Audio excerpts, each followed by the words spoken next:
it's your girl Shani D in the building. Yes, I am back. So what are we talking about today? Therapy. That's right. So let's hop into this. I am so excited. I am so thrilled to be talking about this. This is one of the most talked about topics around the African American community, throughout all communities, honestly, but especially for ours, I feel like it's much needed. So we're going to touch on the first part. The first part is why? Why do we need therapy? I feel like, especially in the African American community, a lot of things are swept under the rug. We don't talk about it.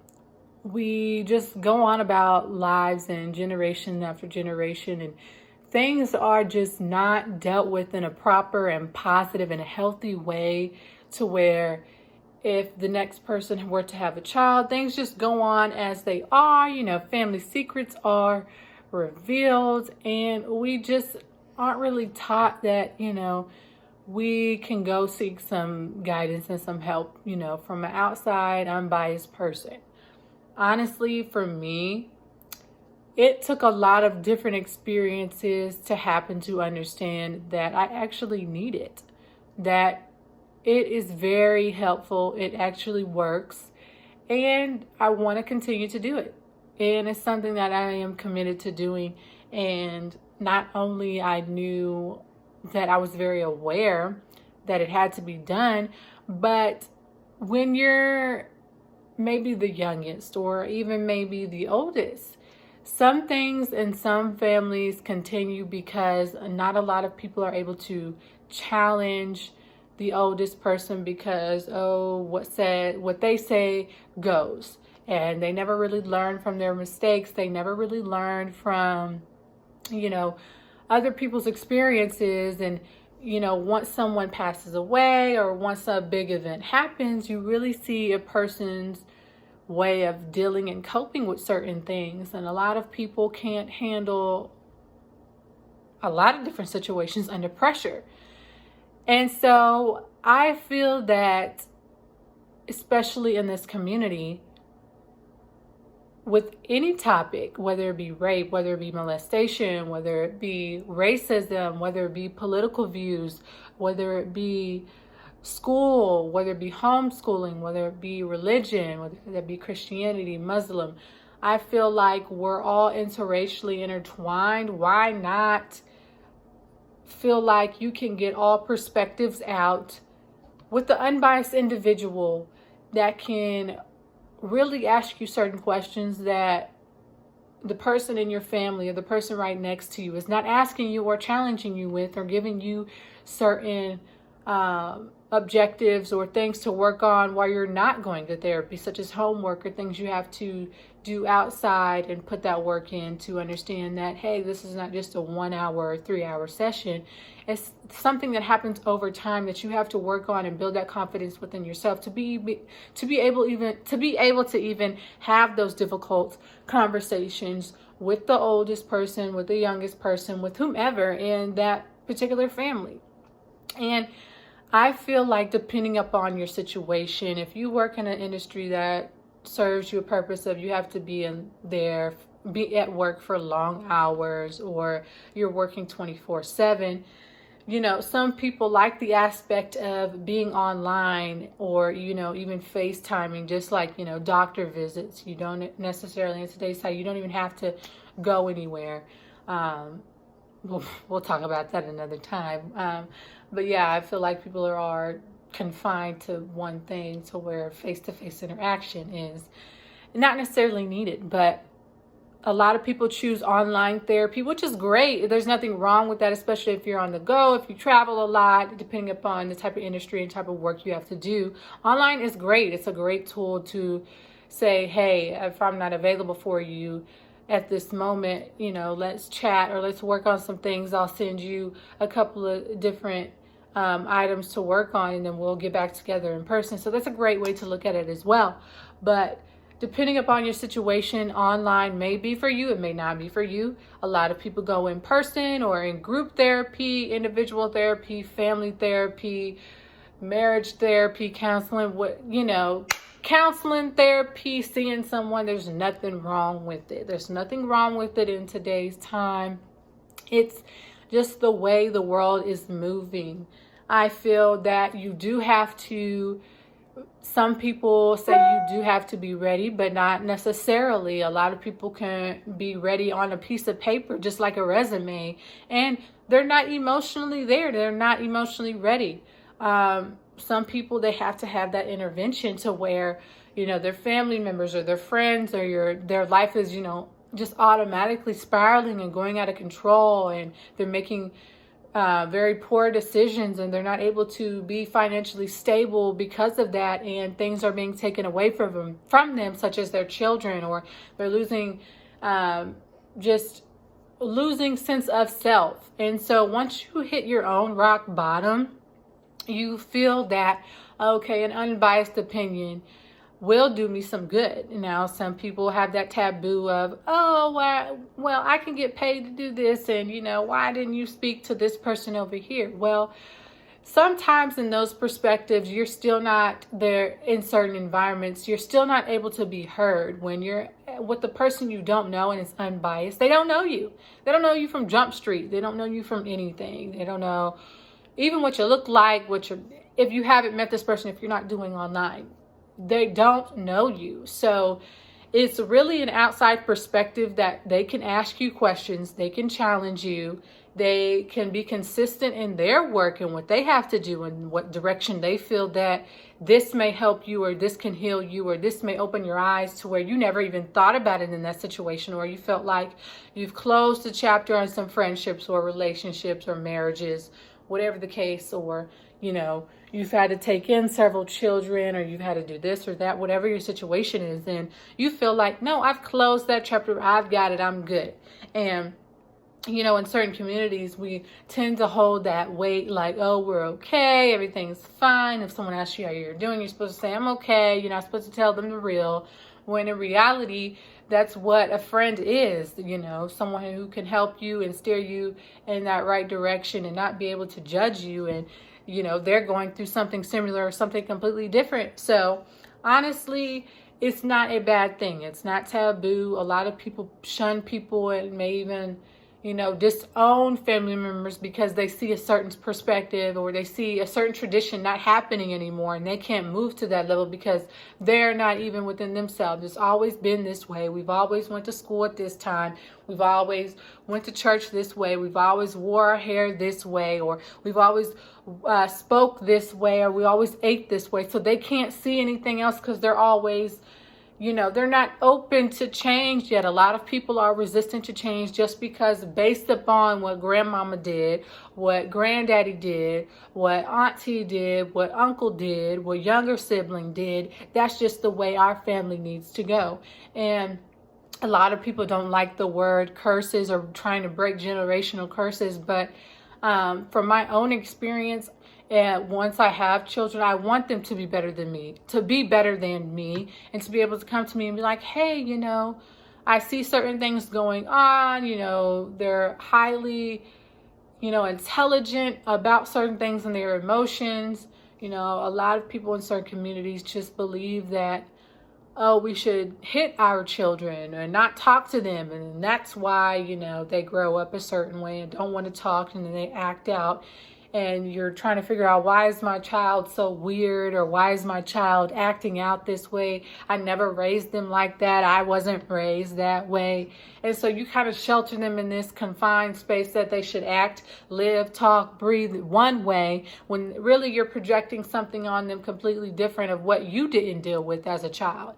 And so unraveling those certain traumas and trying to heal from them is a great segue into sharing your story and what you've learned, what great things or what even negative experiences with, counselors or therapy, group therapy, individual therapy. You can share those experiences with your community, with your family, and let them know, hey, we're all here for each other, whether someone passes away, whether someone gets a really bad sickness, someone gets a really bad illness.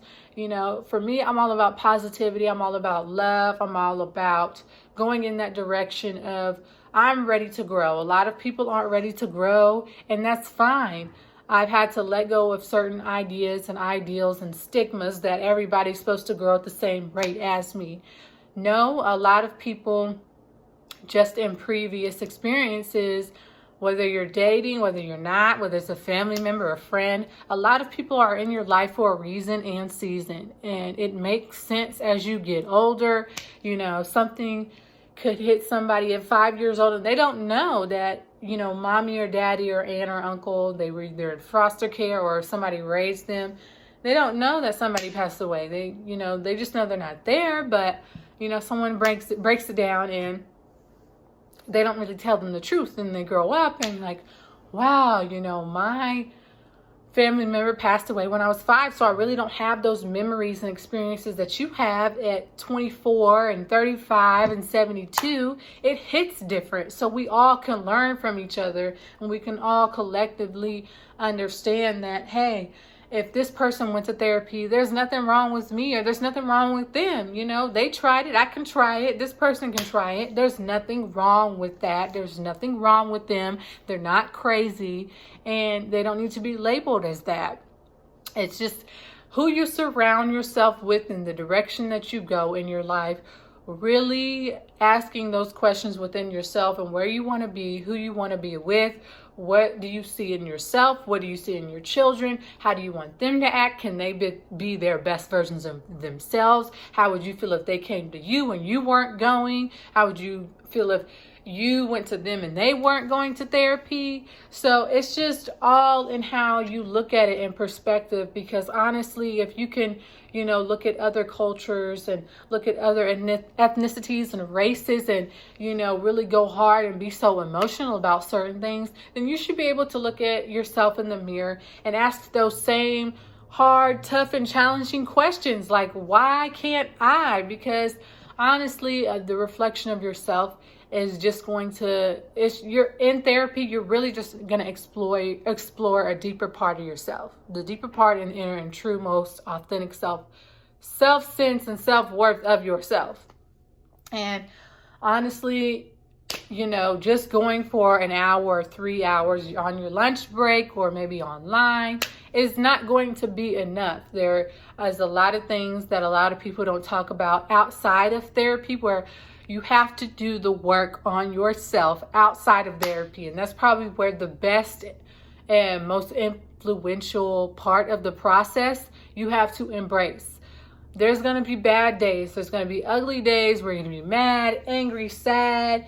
You don't know what's wrong. It's all of these emotions unraveling, and, you know, from your childhood, and you're coming into young adulthood, and then adulthood, and then you have children, and then you have people passing away, and then friends and work and businesses you're trying to run. So honestly, it just helps you master your own emotions with that unbiased opinion and doing the work on outside of what you're already supposed to be doing when you are there. So obviously they are the licensed professionals, but definitely if you have a negative experience, bring that up with them, challenge them, understand where they're coming from. They're human and they're adults as well, that, you know, when they put on that professional hat, sometimes they are not professional. So you may have to go to a couple of people to understand what's right for you, what is a good fit for you, and then go from there. But don't stop just because this person had a negative experience on you and then you just put it, you know, bad for the whole community. Don't go to therapy because of this. That's your experience. You know, keep going, stay consistent, develop a plan, not only for you, for your friends, for your entire family. If they're not good on that, but their life is still spiraling, keep mentioning it to them. Don't ever stop because someone said no or because someone had a bad experience. That is their experience, and that is probably what they need to go through, because that is what's going on in their journey. Just embrace the process, embrace the results, whether it's on a happy day, whether it's on a rainy day, snowy day, sleeting day, whatever kind of day it is. You have to be willing to meet the other person the same amount of way. You have to be willing to compromise. You have to be willing to look at it on all perspectives, because if not, you're going to be only battling with yourself. at the end of the day, if this is a person that you pay, you're trying to get the best hour or best 3 to 5 hours out of this, or, if you're online, you're trying to get that best experience as possible. So honestly, just make sure you also have fun and be sure to be on time. Make sure you do the work. Make sure it's consistent. Make sure it's right with your schedule. Make sure it's right and your morals, your values, beliefs, what direction you want to go in. Again, you have to continue to fact check this and continue to be like, if you're not ready for something and you want to take some time off, do that. It's not a process where you have to unravel all of your emotions in one day and be like, I'm ready to deal with it all today and 1 hour, 5 hours, and I've got to cry, I've got to be mad, I've got to throw shit, I've got to do this. Like, you have to understand it's a process, and you're not going to get everything in one session, and no one overcame and conquered the world and conquered and mastered your emotions in one session. So again, remember to not look at someone else's success or someone else's journey, their process, and be like, I want it to be like mine. It needs to be like me. Why am I not getting the same results? Well, you need to work on what's best for you. Do the homework like it's supposed to be done for you. Speak to the certain people, mend certain relationships or cut off certain toxic people for you, or speak to your children in a certain way, have certain boundaries, develop certain relationships and be able to cultivate and keep those, and make sure you are being the best version and true authentic version of yourself. And lastly, we went into, again, share your experience, share your story. I mean, there's a ton of people where the experience of the situation is different, because some people are not gonna be just motivated to go off me by talking to them off of this video. Some people have to have an intervention because, whether they're, addicted to drugs, addicted to alcohol, addicted to porn, addicted to sex, or addicted to certain vices such as material stuff, such as clothes, such as money, and whatever the case may be, and whatever your vice is. A lot of people have certain situations to where, over time, certain things keep happening, and it's again, you're trying to do the same thing, but you're expecting different results. It's that thing called insanity. So if you're choosing a certain type of man or a certain type of woman, and you keep attracting that, and you're making the same mistakes, and then this one mistake it just happens to be the end all be all, and you come to the realization that, hey, this may not be for me, and you realize I need to seek guidance outside of my family. I need to seek guidance outside of my friendships. They know they love me. They love me wholeheartedly and very dearly, and they will do anything for me. They will go to the moon and back, and they will, defend me and defend my name, my character, everything about me. But I just need an outside, unbiased person at this moment. It may take that, or it may take people intervening on your life, coming into your home saying, you need to get it together, girl. You need to go seek someone. And that's still, and you just mean, okay, I'm not ready. Some people are not ready, and that's okay. That's fine. You're all going to reach a point to where it's okay to not be ready. It's okay. And you may have to have 5, 6, 7, 8, 9, 10 interventions to be like, okay, I hear y'all. But something happened to where it was only me in the room and this other individual, and this shit was going on. Or a family secret came out, or something drastic happened, or someone passed away. Something had to happen in order. You're like, dang, I lost the friendship because I don't want to get myself together. I don't want to see myself grow. I don't want to see myself win. I don't want to see myself have success. So it comes down to, what do you want for your life? What do you want for yourself? What do you want for your children's life? What do you want to leave as a legacy? Do you want to leave a legacy? What kind of impact do you want to have? So, I mean, honestly, whatever you choose, online, in person, just make sure you're ready and willing to do the work. If you have those bad experiences, be able to share them with somebody, whether it's a family member or a friend, or another licensed professional, whomever, make sure you are able to efficiently communicate that to that individual and go on about your business. Take some time off, take a sabbatical, do what you got to do. Take a vacation with your kids, come back to it and be like, okay, that wasn't for me, and get back into it, and then keep sharing it, and everybody else keep sharing it, and we all just in one sharing pot of our experiences of going to therapy and knowing our why. So again, I thank you guys for listening. Don't forget to like, comment, share, and subscribe. Thank you. Have a great day.